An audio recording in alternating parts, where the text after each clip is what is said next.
BJP ಸೇರ್ಪಡೆಯ ಬೆನ್ನಲ್ಲೇ ಈಗ ಪ್ರಚಾರವನ್ನ ಆರಂಭವನ್ನ ಮಾಡ್ತಾ ಇದ್ದಾರೆ ಸುಮಲತಾ ಅವರು ಕುಮಾರಸ್ವಾಮಿ ಅವರ ಪರವಾಗಿ ಪ್ರಚಾರವನ್ನ ಏನ್ ಮಾಡ್ತಾರೆ ಅನ್ನುವಂತ ಬಹಳ ಕುತೂಹಲ ಇತ್ತು.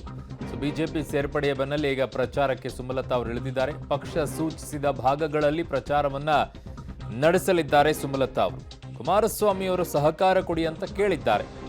ನನ್ನ ಪರ ಪ್ರಚಾರಕ್ಕೆ ಬನ್ನಿ ಅಂತ ಏನು ಕರೆದಿಲ್ಲ, ಪಕ್ಷದಿಂದ ಏನು ಸೂಚನೆ ಬರುತ್ತೋ ಅದರಂತೆ ನಡೆದುಕೊಳ್ತೇನೆ ಅಂತ ಬಿಜೆಪಿ ಸೇರ್ಪಡೆಯ ಬಳಿಕ ಸಂಸದೆ ಸುಮಲತಾ ಅವರು ಈ ಹೇಳಿಕೆಯನ್ನ ಕೊಟ್ಟಿದ್ದಾರೆ.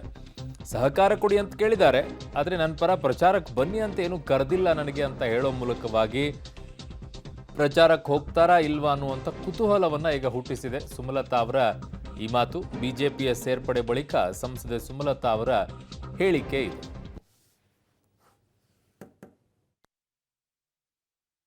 ಈಗ NDA ಹಾಗೂ ಬಿಜೆಪಿ JDS NDA ಈಗ ಪ್ರಚಾರಕ್ಕೆ ಸುಮಲತಾ ಅವರು ಮುಂದಾಗ್ತಾರೆ. ಪಕ್ಷ ಸೂಚಿಸಿದ ಭಾಗಗಳಲ್ಲಿ ಪ್ರಚಾರವನ್ನು ಸುಮಲತಾ ಅವರು ನಡೆಸಲಿದ್ದಾರೆ. ಕುಮಾರಸ್ವಾಮಿ ಅವರು ಸಹಕಾರ ಕೊಡಿ ಅಂತ ಕೇಳಿದ್ದಾರೆ ಅನ್ನೋದನ್ನ ಸುಮಲತಾ ಅವರು ಹೇಳಿದ್ದಾರೆ. ಆದರೆ ನನ್ನ ಪರ ಪ್ರಚಾರಕ್ಕೆ ಬನ್ನಿ ಅಂತ ಏನು ನಂಗೆ ಕರೆದಿಲ್ಲ ಅನ್ನೋ ಮಾತನ್ನ ಹೇಳೋ ಮೂಲಕವಾಗಿ ಅಡ್ಡಗೋಡೆ ಮೇಲೆ ದೀಪ ಇಟ್ಟಂಗೆ ಮಾಡಿದ್ದಾರೆ. ಪಕ್ಷದಿಂದ ಏನು ಸೂಚನೆ ಬರುತ್ತೋ ಅದರಂತೆ ನಡೆದುಕೊಳ್ತೀನಿ, ಪಕ್ಷ ಎಲ್ಲಿ ಸೂಚಿಸುತ್ತೋ ಆ ಜಾಗಕ್ಕೆ ಹೋಗ್ಬಿಟ್ಟು ಪ್ರಚಾರವನ್ನು ಮಾಡ್ತೀನಿ ಅನ್ನೋದನ್ನು ಕೂಡ ಸುಮಲತಾ ಅವರು ಹೇಳಿದ್ದಾರೆ. ಇವತ್ತು ಬಿಜೆಪಿಯ ಸೇರ್ಪಡೆ ಬಳಿಕ ಅವರು ಮಾತನಾಡಿ ಈ ಎಲ್ಲ ವಾಕ್ಯಗಳನ್ನು ಬಳಸಿರೋದು.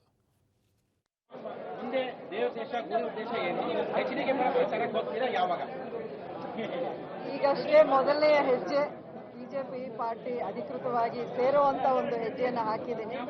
ಮುಂದಿನ ದಿನಗಳಲ್ಲಿ ಎಲ್ಲ ಚರ್ಚೆಗಳು ಮಾಡಿ ಪಕ್ಷದ ಮುಖಂಡರು, ವರಿಷ್ಠರು, ಸದಸ್ಯರು ಎಲ್ಲರನ್ನ ಸಂಪರ್ಕಿಸಿ ಯಾವ ರೀತಿ ಈ ಒಂದು ಅಂದರೆ ಮುಖ್ಯವಾಗಿ ಈಗ ಸದ್ಯಕ್ಕಿರೋದು ಚುನಾವಣೆ ಆಗಿರೋದ್ರಿಂದ ಚುನಾವಣೆಯಲ್ಲಿ ಯಾವ ರೀತಿ ಭಾಗವಹಿಸಬೇಕು, ಎಲ್ಲೆಲ್ಲಿಗೆ ಹೋಗಬೇಕು ಅನ್ನೋದು ಇನ್ನೂ ಪ್ಲಾನಿಂಗ್ ನಡೀತಾ ಇದೆ.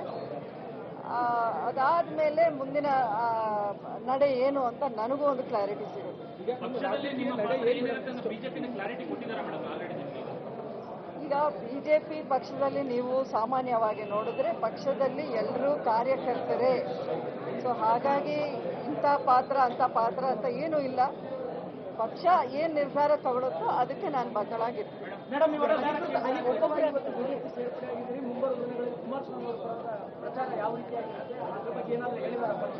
ನೋಡಿ, ಇದು ಬರೀ ಮಂಡ್ಯದಲ್ಲಿ ನಡೀತಾ ಇರುವಂತ ಎಲೆಕ್ಷನ್ ಅಲ್ಲ. ನೀವು ಸ್ವಲ್ಪ ಲಾರ್ಜರ್ ಪಿಕ್ಚರ್ನ ನೋಡೋದಾದ್ರೆ ಮೋದಿ ಅವರ ಕನಸು 400ಕ್ಕಿಂತ ಹೆಚ್ಚಿನ ಸೀಟು ಪಡೆಯಬೇಕು, ಹಾಗೆ ಕರ್ನಾಟಕ ರಾಜ್ಯದಲ್ಲಿ 28 ಗೆಲ್ಲಬೇಕು ಅನ್ನೋದು. ಆ ನಿಟ್ಟಿನಲ್ಲಿ ಯಾವ್ಯಾವ ಕ್ರಮಗಳನ್ನು ತಗೋಬೇಕೋ, ಯಾವ ಆದೇಶ ಪಾರ್ಟಿ ನನಗೆ ಕೊಡ್ತಾರೋ ಅವೆಲ್ಲವೂ ನಾನು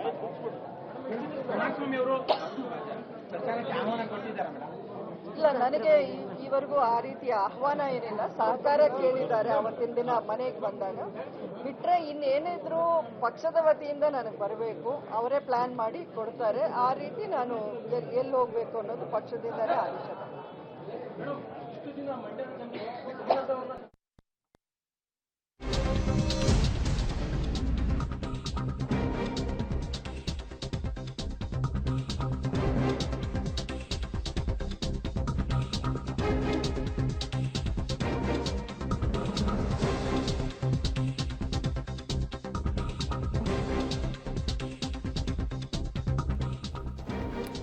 ನಟ ದರ್ಶನ್ ಯಶ್ ಅವರ ಬೆಂಬಲ ಈಗ ಸದ್ಯಕ್ಕೆ ಅಪ್ರಸ್ತುತ ಅನ್ನುವಂಥದ್ದನ್ನ ಹೇಳಿದ್ದಾರೆ. ಬಟ್ ನನ್ನ ನಿರ್ಧಾರಕ್ಕೆ ಬೆಂಬಲವನ್ನ ಕೊಟ್ಟಿದ್ದಾರೆ ಅವರು.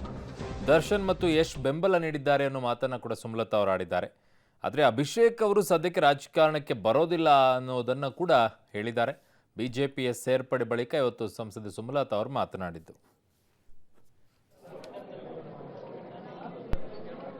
ಬಿಜೆಪಿ ಪಕ್ಷದ ಸದಸ್ಯರಾಗಿ ನೋಡ್ತಾರೆ.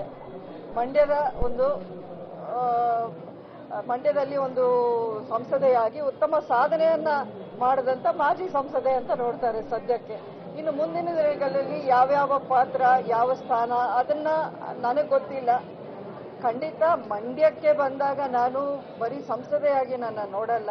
ಅವ್ರು ಮೊದಲಿಂದಲೂ ನನ್ನ ನೋಡಿ ಆಶೀರ್ವಾದ ಮಾಡಿದ್ದು ಮಂಡ್ಯ ಜಿಲ್ಲೆಯ ಸೊಸೆ ಅಂತಾನೆ ಮುಖ್ಯವಾಗಿ. ಹಾಗಾಗಿ ಆ ಸ್ಥಾನ ಅಂತೂ ಪರ್ಮನೆಂಟ್ ನನಗೆ. ಉಳಿದಿದ್ದು ನೋಡೋಣ. ಮೇಡಮ್, ಈಗ ಸಚ್ಚಿದಾನಂದ ಅವರು ಹೇಳಿದ್ರು ಮುಂದಿನ ದಿನಗಳಲ್ಲಿ ಮಂಡ್ಯದಲ್ಲಿ 4 ಸ್ಥಾನ ಬಿಜೆಪಿಯಿಂದ ಗೆಲ್ಲಬೇಕು ಅನ್ನೋ ಗುರಿ ಇದೆ. ಸುಮಲತಾ ಅವರು ಬಂದಿರೋದ್ರಿಂದ ಅದು ನಮ್ಗೆ ಸಾಧ್ಯತೆ ಆಗ್ಬೋದು. ಅಲ್ಲ, ಖಂಡಿತ ಮಂಡ್ಯದಲ್ಲಿ ಭಾರತೀಯ ಜನತಾ ಪಕ್ಷಕ್ಕೆ ಇನ್ನಷ್ಟು ಶಕ್ತಿ ತುಂಬೋ ಒಂದು ಅವಶ್ಯಕತೆ ಇದೆ. ಅದನ್ನ ಈ ಬರೋ ವರ್ಷಗಳಲ್ಲಿ, ಬರೋ ದಿನಗಳಲ್ಲಿ ಮಾಡಬೇಕು ಅನ್ನೋ ಕನಸು ನಮಗೂ ಇದೆ. ಚುನಾವಣಾ ರಾಜಕೀಯದಲ್ಲಿ ಬಿಜೆಪಿ ಸದಸ್ಯ ಆಗಿರುವಂತದ್ದು ಓಕೆ, ಚುನಾವಣಾ ರಾಜಕೀಯದಲ್ಲೂ ಕೂಡ ಮುಂದುವರಿತೀರಾ ಅಥವಾ ಈ ಮಂಡ್ಯದ ಮಾಜಿ ಎಂಪಿ ಅಲ್ಲ, ಈಗ ಸದ್ಯಕ್ಕೆ ಈ ಒಂದು ಚುನಾವಣೆಯಲ್ಲಿ ನಾನು ಸ್ಪರ್ಧೆ ಮಾಡ್ತಿಲ್ಲ. ಮುಂದಿನ ದಿನ ಈಗ ಪಾರ್ಟಿ ಮೆಂಬರ್ ಆಗಿರೋದ್ರಿಂದ.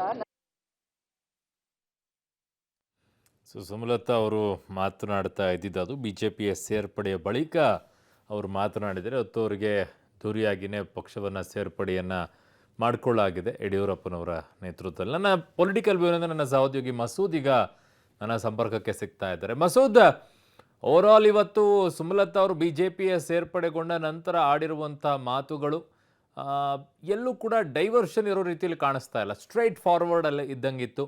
ನನಗೆ ಪಕ್ಷ ಏನು ಹೇಳುತ್ತೋ ಅದನ್ನು ನಾನು ಮಾಡ್ತೀನಿ ಅಂದರೆ ಸ್ವಂತ ಅಭಿಪ್ರಾಯಗಳನ್ನು ಹೇಳುವಂಥ ಪರಿಸ್ಥಿತಿಯಲ್ಲಿ ಅವ್ರು ಇಲ್ವೋ ಅಥವಾ ಹೇಳೋದು ಬೇಡ ಈಗ ಸದ್ಯಕ್ಕೆ ಅಂತ ಒಂದು ಹೆಜ್ಜೆ ಹಿಂದೆ ಇಟ್ಟಿದ್ದಾರೋ? ಅರುಣ್, ಇವತ್ತು ಅಧಿಕೃತವಾಗಿ ಸುಮಲತಾ ಅವರು ಬಿಜೆಪಿ ಪಕ್ಷ ಸೇರ್ಪಡೆಯಾಗಿದ್ದಾರೆ. ರಾಧಾಮೋಹನ್ ದಾಸ್ ಅಗರ್ವಾಲ್ ಮತ್ತು ಯಡಿಯೂರಪ್ಪ ವಿಜೇಂದ್ರ ಅವರ ಸಮ್ಮುಖದಲ್ಲಿ ಪಕ್ಷದ ಅಲ್ಲಿ ಮಂಡ್ಯ ಭಾಗದ ಬೆಂಬಲಿಗರ ಜೊತೆ ಅವರು ಕೂಡ ಬಿಜೆಪಿ ಸೇರ್ಪಡೆ ಆಗಿರುವಂಥದ್ದು. ಬಿಜೆಪಿ ಸೇರುವ ವಿಚಾರದಲ್ಲಿ ಈಗಾಗಲೇ ಅವರು ಕ್ಲಿಯರ್ ಆಗಿದ್ರು. ಮೊನ್ನೆ ಮಂಡ್ಯದಲ್ಲೂ ಕೂಡ ಘೋಷಣೆ ಮಾಡಿದ್ರು.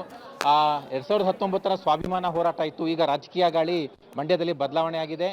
ಈಗ ಮೈತ್ರಿ ಪರವಾಗಿ ಸುಮಲತಾ ಅವರು ನಿಂತಿದ್ದಾರೆ. ಈಗ ಸುಮಲತಾ ಅವರಿಗೆ ಅವರದ್ದೇ ಆದಂಥ ಒಂದು ಪ್ರಭಾವ, ಅವರದ್ದೇ ಆದಂತಹ ಮತದಾರ ವರ್ಗ ಮಂಡ್ಯದಲ್ಲಿದ್ದಾರೆ. ಆ ಒಂದು ಬಲವನ್ನು ತೆಗೆದುಕೊಂಡು ಕುಮಾರಸ್ವಾಮಿ ಅವರನ್ನು ಗೆಲ್ಲಿಸ್ಕೋಬೇಕು ಅನ್ನುವಂಥದ್ದು ಬಿಜೆಪಿ ಲೆಕ್ಕಾಚಾರ.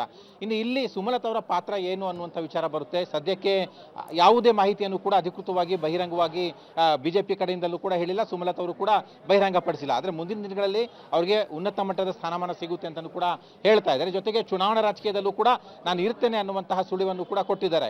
ಸದ್ಯ ಈ ಬಾರಿ ಟಿಕೆಟ್ ಸಿಕ್ಕಿಲ್ಲ ಅಷ್ಟೇ, ಬಿಜೆಪಿ ಸೇರ್ಪಡೆ ಆಗಿದ್ದೇನೆ, ನಾನೇ ಎಲ್ಲ ನಿರ್ಧಾರವನ್ನು ಕೂಡ ಮಾಡಲಿಕ್ಕಾಗಲ್ಲ, ಮುಂದೆ ಪಕ್ಷ ಯಾವ ಸೂಚನೆ ಕೊಡುತ್ತೋ, ಪಕ್ಷ ಏನು ಹೇಳುತ್ತೋ ಅದರಂತೆ ಕೇಳ್ತೇನೆ ಅನ್ನುವಂಥ ವಿಚಾರವನ್ನು ಕೂಡ ಹೇಳಿದರೆ. ಹಾಗೆ ಆ ಮೂಲಕ ಚುನಾವಣಾ ರಾಜಕೀಯದಲ್ಲಿ, ಮಂಡ್ಯ ಚುನಾವಣಾ ರಾಜಕೀಯದಲ್ಲಿ ಇರ್ತೇನೆ ಅನ್ನುವಂಥ ಸುಳಿವನ್ನು ಕೂಡ ಕೊಟ್ಟಿದ್ದಾರೆ. ಕುಮಾರಸ್ವಾಮಿ ಅವರು ಪರವಾಗಿಯೂ ಕೂಡ ಪ್ರಚಾರ ಮಾಡುವುದು ಬಹುತೇಕ ಫಿಕ್ಸ್ ಅಂತ ಕೂಡ ಹೇಳಲಾಗ್ತಿದೆ. ಆದರೆ ಅಧಿಕೃತವಾಗಿ ಕುಮಾರಸ್ವಾಮಿ ಅವರು ಪ್ರಚಾರಕ್ಕೆ ಆಹ್ವಾನ ಕೊಟ್ಟಿಲ್ಲ. ಆದರೆ ಮೈತ್ರಿ ಪಕ್ಷವಾಗಿರುವ ಹಿನ್ನೆಲೆಯಲ್ಲಿ ಬಿಜೆಪಿ ನಾಯಕರ ಸೂಚನೆ ಮೇರೆಗೆ ಎಲ್ಲಿಗೆ ಹೇಳ್ತಾರೆ, ಯಾವ ಕ್ಷೇತ್ರಕ್ಕೆ ಹೇಳ್ತಾರೆ, ಯಾವ ಅಭ್ಯರ್ಥಿ ಪರ ಹೇಳ್ತಾರೆ ಅಲ್ಲಿ ಹೋಗಿ ಪ್ರಚಾರ ಮಾಡ್ತೇನೆ ಅನ್ನುವಂತಹ ಸ್ಪಷ್ಟನೆಯನ್ನು ಕೂಡ ಕೊಟ್ಟಿದ್ದಾರೆ. ಒಟ್ಟಾರೆಯಾಗಿ ನೋಡೋದಾದ್ರೆ ಈಗ ಸುಮಲತಾ ಅವರು ಬಿಜೆಪಿ ಸೇರ್ಪಡೆ ಆದ ಹಿನ್ನೆಲೆಯಲ್ಲಿ ಸ್ವಂತವಾಗಿ ಯಾವುದೇ ಅಭಿಪ್ರಾಯ ವ್ಯಕ್ತಪಡಿಸಲಿಕ್ಕಾಗಲ್ಲ. ಬಿಜೆಪಿ ಪಕ್ಷ ಏನು ಹೇಳುತ್ತೆ ಅದರಂತೆ ಅವ್ರು ನಡ್ಕೋಬೇಕಾಗುತ್ತೆ. ಅರುಣ್. ಓಕೆ ಮಸೂದ್, ನಿಮ್ಮೆಲ್ಲ ಮಾಹಿತಿಗೆ ಧನ್ಯವಾದಗಳು. ಸೊ ಇಲ್ಲಿ ಈಗ ಏನಾಗುತ್ತೆ, ಬಿ ಜೆ ಪಿಯಲ್ಲಿ ಯಾವ ರೀತಿಯಾಗಿ ಅವರಿಗೆ ಪ್ರಚಾರ ಮಾಡೋಕ್ಕೆ ಅವಕಾಶ ಕೊಡ್ತಾರೆ ಅನ್ನೋದನ್ನು ನೋಡಬೇಕು. ಕಾರಣ ಅವರೇ ಹೇಳೋ ರೀತಿಯಲ್ಲಿ ಅವ್ರಿಗೆ ಆಫರನ್ನು ಕೊಟ್ಟಿರೋದು 4 ಕ್ಷೇತ್ರಗಳಲ್ಲಿ ಕೊಟ್ಟಿದ್ರು ಅಂತ ಹೇಳಿ. ಸೊ ಹಾಗಾಗಿ ಆ 4 ಕ್ಷೇತ್ರಗಳಲ್ಲಿ ಡೆಫಿನೆಟ್ ಆಗಿ ಅವರ ಪ್ರಚಾರವನ್ನು ಬಳಕೆ ಮಾಡಿಕೊಳ್ತಾರೆ.